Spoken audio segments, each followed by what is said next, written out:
आप सबका स्वागत है। आज हम एक बहुत ही पुरानी लेकिन कमाल की कहानी सुनने वाले हैं।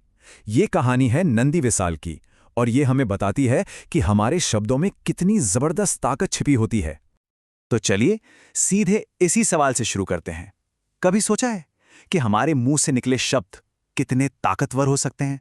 क्या वो सच में किसी चीज का नतीजा बदल सकते हैं? बस यही वो सवाल है जिसका जवाब हमें आज की कहानी में मिलेगा। अब ये जो कहानी है ना, इसकी शुरुआत होती है एक असली प्रॉब्लम से। एक ऐसी समस्या जो खुद बुद्ध ने अपने भिक्षुओं के बीच देखी थी।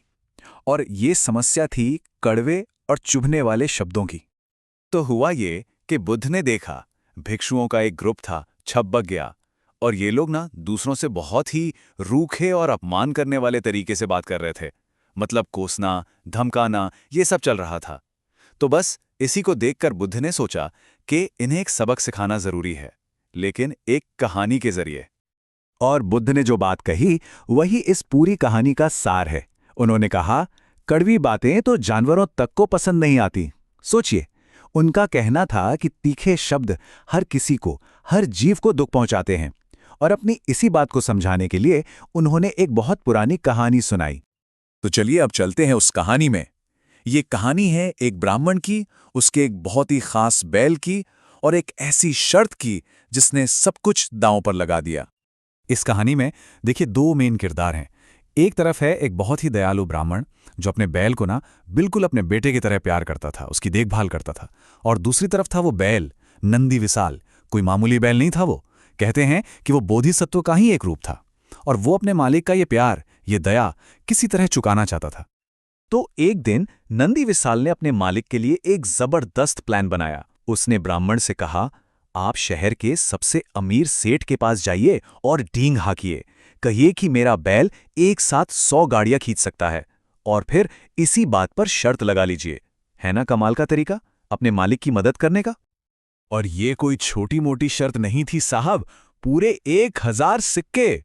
दाव बहुत ऊंचा था और अब सारी जिम्मेदारी नंद विसाल के कंधों पर थी। पर जैसा कि अच्छी कहानियों में होता है, सब कुछ इतना आसान नहीं था। कहानी में पहला मोड़ तब आया जब जीत की जगह हार मिली, और उस हार से मिला एक बहुत बड़ा सबक। जब असली मुकाबले का वक्त आया तो ब्राह्मण थोड़ा घबरा गया, प्रेशर में आ गया, और अपने प्यारे बैल का हौसला बढ़ाने के बजाय वो उस पे चीख पड़ा। उसने कहा, चल रही टेढ़े, खींच, अरे ओ कपटी बैल। सोचिए, यही शब्द पूरी कहानी का टर्निंग पॉइंट बन गए। अब ये सुनते ही नंदी विसाल को बहुत बुरा लगा। इतना अपमान। वो अपनी जगह पर ऐसा अड़ा कि टस से मस नहीं हुआ। उसने गाड़ियां खींचने से साफ मना कर दिया, बस एक पत्थर की तरह वहीं खड़ा रहा। और नतीजा ये हुआ कि ब्राह्मण शर्त हार गया, अपने पूरे 1000 सिक्के गंवा दिए। और वजह सिर्फ कुछ गलत शब्द। बाद में जब बेचारा ब्राह्मण दुखी मन से बैल के पास गया तो नंदी विसाल ने बताया कि वो क्यों नहीं हिला।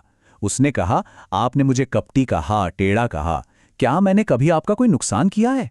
कभी कोई चीज तोड़ी है? नहीं ना? तो फिर गलती आपकी थी, मेरी नहीं। मतलब साफ था, बैल में ताकत की कोई कमी नहीं थी। कमी थी तो बस सम्मान की, अच्छे शब्दों की। अच्छा, अब ब्राह्मण को अपनी गलती समझ आ गई थी। उसे एक दूसरा मौका मिला और इस बार उसने ठान लिया कि वो मीठे बोल की ताकत का इस्तेमाल करेगा। नंदी विसाल ने ही उसे दोबारा हिम्मत दी। ब्राह्मण वापस उसी सेठ के पास गया और इस बार शर्त दोगुनी कर दी, पूरे 2000 सिक्के। अब तो दांव पहले से भी कहीं ज्यादा बड़ा था। और इस बार ब्राह्मण ने क्या किया? वो बैल के पास गया, प्यार से उसकी पीठ सहलाई और बहुत धीरे से कहा, चलो मेरे बच्चे, खींचो बेटा। देखिए, शब्दों का फर्क देखिए, कहाँ वो पहले वाली कड़वी डांट और कहाँ ये प्यार भरे शब्द। और फिर जो हुआ वो देखने लायक था।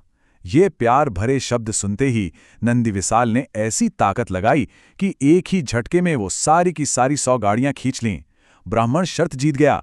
ये मीठी जुबान की ताकत का सीधा सीधा सबूत था। ब्राह्मण को ना सिर्फ शर्त के 2000 सिक्के मिले, बल्कि वहां खड़े लोगों ने भी खुश होकर उसे ढेरों इनाम दिए। और ये सब कुछ कैसे हुआ?